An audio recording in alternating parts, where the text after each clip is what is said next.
ओम नमः शिवाय। श्रावण मासर तृतीय सोमवार अभिनंदन। आज आसतु जानिबा ओम उच्चारण संपर्क रे। ओम शब्दटी अ उ मरु आसीची, जार अर्थ ब्रह्मा विष्णु महेश्वर विश्वर सृष्टि ओम शब्दरु होईची। दिन को जदि आम 16 थर ओम रो उच्चारण करिबा तेबे मनरु डर भय सहित मानसिक अशांति दूर होइजिब, ध्यान शक्तिर वृद्धि हेब आउ रक्तचापर समस्या मध्य दूर होइजिब।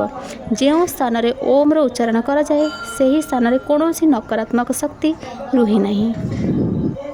गोटे परीक्षार जना पड़ी कि गोटे जगार दुईटी आंब गछ को एका सांगरे लगागला। गोटे आंब गछ मूले सबुबले भोजी भातर आसर जमागला, आउ गोटे गछ मूले सबुबले ओम रो उच्चारण करागला। देखागला कि जो गछ मूले ओम रो उच्चारण करागला सही गछरे शीघ्र आंब फलिला। ओम रो उपकारिता बहुत रही। मोर नेक्स्ट वीडियो रे जणाइबी ओम रो उच्चारण आमे किपरि करिबा। धन्यवाद। ओम नमः शिवाय।